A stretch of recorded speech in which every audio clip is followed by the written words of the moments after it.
ದಾವಣಗೆರೆ ಜಿಲ್ಲೆಯಲ್ಲಿ ಕಳೆದ 3 ದಿನಗಳಿಂದ ಸತತವಾಗಿ ಸುರಿತಿರುವಂಥ ಮಳೆಯಿಂದಾಗಿ ಬೆಳೆಗಾರರು ಸಂಪೂರ್ಣವಾಗಿ ತಲೆ ಮೇಲೆ ಕೈ ಹೊತ್ತು ಕೂರುವಂಥ ಪರಿಸ್ಥಿತಿ ನಿರ್ಮಾಣವಾಗಿದೆ. ಅದರಲ್ಲೂ ಪ್ರಮುಖವಾಗಿ ಭತ್ತದ ಬೆಳೆಗಾರರಿದ್ದರೆ ಈಗ ಮಳೆಯಿಂದಾಗಿ ಸಂಪೂರ್ಣ ಇಡೀ ಭತ್ತನೇ ನೆಲಕಚ್ಚಿ ಹೋಗಿರ್ತಕ್ಕಂಥದ್ದು.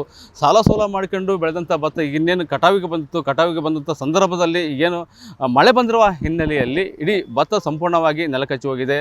ಇನ್ನೇನು ಕೈಗೆ ಬಂದ ತುತ್ತು ಬಾಯಿಗೆ ಬಂದಿಲ್ಲ ಅನ್ನುವಂಥ ಒಂದು ಪರಿಸ್ಥಿತಿ ನಿರ್ಮಾಣವಾಗಿದೆ. ನಾವು ಈ ಭಾಗದಲ್ಲಿ ನೋಡ್ಬೋದು, ನಾವು ಇಲ್ಲಿ ಅಮೃತನಗರ ಮತ್ತು ಮಾಗನಹಳ್ಳಿ ಭಾಗದಲ್ಲಿ ಇರ್ತಕ್ಕಂಥ ಒಂದು ಜಮೀನಲ್ಲಿ ಇರ್ತಕ್ಕಂಥದ್ದು, ಭತ್ತದ ಜಮೀನಲ್ಲಿ ಈ ಭಾಗದಲ್ಲಿ ಇರ್ತಕ್ಕಂಥ ಏನು ಭತ್ತ ಏನಿದೆ ಸಂಪೂರ್ಣವಾಗಿ ನೆಲಕಚ್ಚಿ ಹೋಗಿರ್ತಕ್ಕಂಥದ್ದು. ಯಾಕಂತಂದರೆ ಈ ಒಂದು ಭತ್ತ ಬೆಳಿಬೇಕಂದ್ರೆ ಕಳೆದ 5 ತಿಂಗಳಿಂದ ಕೂಡ ಕಷ್ಟಪಟ್ಟಿರ್ತಾನೆ ರೈತ. ಯಾಕಂದರೆ ಪ್ರತಿ ಹಂತದಲ್ಲೂ ಕೂಡ ಅವಕ್ಕೆ ನೀರು ಹಾಯಿಸೋದ್ರಿಂದ ಹಿಡಿದು, ಔಷಧಿ ಹೊಡೆಯೋದ್ರಿಂದ ಹಿಡಿದು, ಗೊಬ್ಬರ ಹಾಕೋದ್ರಿಂದ ಹಿಡಿದು ಪ್ರತಿಯೊಂದು ಹಂತದಲ್ಲೂ ಕೂಡ ಅದನ್ನು ತನ್ನ ಮಗುವಿನಂತೆ ನೋಡ್ಕೊಂಡು ಬಂದಿರ್ತಾರೆ.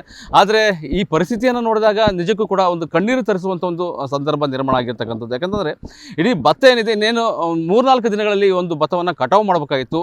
ಇನ್ನೇನು ಕೈಗೆ ಸಿಕ್ಕಿದೆ ಅನ್ನುವಂಥ ಒಂದು ಸಂದರ್ಭದಲ್ಲಿ ಇಡೀ ಭತ್ತ ಏನಿದೆ ಸಂಪೂರ್ಣವಾಗಿ ನೆಲಕಚ್ಚಿ ಬಿದ್ದಿರ್ತಕ್ಕಂಥದ್ದು. ಈ ಸಂದರ್ಭದಲ್ಲಿ ಭತ್ತದ ಕಾಳು ಕೂಡ ಈಗ ಭೂಮಿ ಪಾಲಾಗಿರ್ತಕ್ಕಂಥದ್ದು. ಈ ವೇಳೆಯಲ್ಲಿ 1 ಎಕರೆಗೆ ಕೇವಲ 2 ಚೀಲ ಅಥವಾ 3 ಚೀಲ ಅಥವಾ 3 ಕ್ವಿಂಟಲ್ ಭತ್ತವನ್ನು ಸಿಗುವುದು ಕೂಡ ತುಂಬ ಕಷ್ಟ ಆಗಿರ್ತಕ್ಕಂಥದ್ದು. ಯಾಕಂದರೆ 1 ಎಕರೆಗೆ 35,000ರಿಂದ 40,000 ರೂಪಾಯಿಗಳಷ್ಟು ಅವರು ರೈತ ಖರ್ಚು ಮಾಡಿರ್ತಕ್ಕಂಥದ್ದು. ಆ ಖರ್ಚು ಮಾಡಿದಂತಹ ಹಣಕ್ಕೆ ಏನು ಸಾಲ ತಗೊಂಬಂದಿರ್ತಾರೆ, ಬಡ್ಡಿಯನ್ನು ಹಾಕಿಬಿಟ್ಟು ಅವರು ಆ ಒಂದು ಸಾಲವನ್ನು ತೀರಿಸುವಂಥ ಒಂದು ಪರಿಸ್ಥಿತಿ ನಿರ್ಮಾಣವಾಗಿರುತ್ತೆ.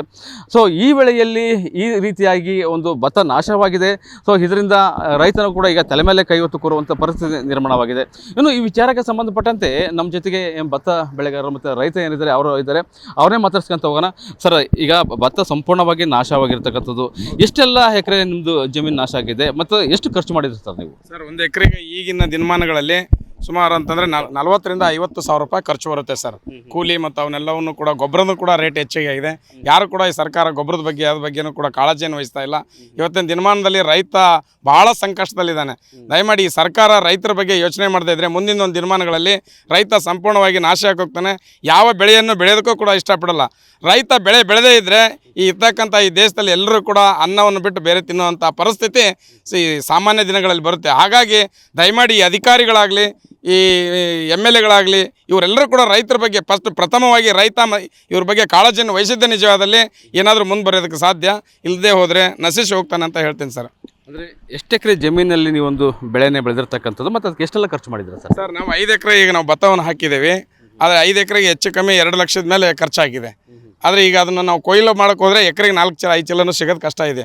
ಇನ್ನೊಂದು ಮಳೆ ಏನಾರು ಬಂತಂತಂದರೆ ಈ ಬಂದಿರೋ ಭತ್ತನೂ ಕೂಡ 4 ಕಾಳು ಬರೋದನ್ನು ಕೂಡ ಕಷ್ಟ ಆಗುತ್ತೆ ಸರ್.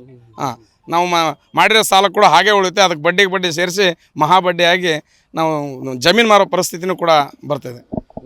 ಈ ಬಾರಿಯಲ್ಲಿ ಒಂದು ಉತ್ತಮ ಬೆಳೆ ಬಂದಿರತಕ್ಕಂಥದ್ದು, ಆದರೆ ಈ ಮಳೆಯನ್ನು ಬಂದಿದೆ, ಸಂಪೂರ್ಣವಾಗಿ ನಾಶವಾಗಿದೆ. ಎಷ್ಟು ನಿರೀಕ್ಷೆ ಮಾಡಿದ್ರು ಸರ್ ಈ ಬಾರಿ? ಎಷ್ಟು ತಗೋಬಹುದು ನೀವು ಲಾಭನ ಅನ್ನೋದು? ಸರ್, ಹೆಚ್ಚು ಕಮ್ಮಿ 1 ಎಕರೆಗೆ ನಾವು 80,000 ರೂಪಾಯಿ ಭತ್ತವನ್ನು ಬೆಳೀತಾ ಇದ್ವಿ. 40-45,000 ರೂಪಾಯಿ ಖರ್ಚಾದ್ರೂ ಕೂಡ 40,000 ರೂಪಾಯಿ 1 ಎಕರೆಗೆ ಲಾಭವನ್ನು ನಿರೀಕ್ಷಿಸ್ತಾ ಇದ್ವಿ. ಆದರೆ ಇವತ್ತಿನ ದಿನಮಾನಗಳಲ್ಲಿ ನೋಡಿದರೆ ಈ ವರ್ಣ ದೇವರಾಯನ ಕೃಪೆಯಿಂದ ಆ 40,000 10,000 ರೂಪಾಯಿನೂ ಬರೋದು ಕಷ್ಟ ಇದೆ ಎಕರೆಗೆ. ಸಂಬಂಧಪಟ್ಟಂತೆ ಅಧಿಕಾರಿಗಳು ಯಾರು ಬಂದ್ಬಿಟ್ಟು ಸರ್, ಅವ್ರು ಬಂದು ನೋಡ್ತಾರೆ. ನೋಡಿಬಿಟ್ಟು ಏನು ಮಾಡೋದು ಅಂತಂದು ಹೇಳ್ತಾರೆ, ಫೋಟೋ ತಗೊಂಡು ಹೋಗ್ತಾರೆ. ಅದು ಯಾವಾಗ ಏನು ಬರುತ್ತೋ ಗೊತ್ತಿಲ್ಲ. ಆದರೆ ನಾವು ಹೇಳ್ತಕ್ಕಂಥದ್ದು ಅಧಿಕಾರಿಗಳು ಏನು ಇದ್ರ ಮೇಲೆ ಕೃಷಿ ಅಧಿಕಾರಿಗಳಾಗಲಿ ಅಥವಾ ಈ ಜಿಲ್ಲೆಯ ಉಸ್ತುವಾರಿ ಸಚಿವರಾಗಲಿ, ಮುಖ್ಯಮಂತ್ರಿಗಳಾಗಲಿ ಹೆಚ್ಚಿನ ಕಾಳಜಿಯನ್ನು ವಹಿಸಿ ಎಲ್ಲಿ ನಾಶ ಆಗಿದೆಯೋ, ಎಲ್ಲಿ ಭತ್ತ ನೆಲಕಚ್ಚಿದೆಯೋ, ಎಲ್ಲಿ ರೈತರಿಗೆ ಅನ್ಯಾಯ ಆಗಿದೆಯೋ ಅಲ್ಲಿಗೆ ಭರವಸೆಯನ್ನು, ಅವರಿಗೆ ಆ ಲಾಸನ್ನು ತುಂಬುವಂಥ ಕೆಲಸವನ್ನು ಮಾಡಬೇಕು, ಕಾಳಜಿಯನ್ನು ವಹಿಸಬೇಕಂತ ನಾನು ಈ ಮೂಲಕ ಕೇಳ್ಕೊಳ್ತೀನಿ.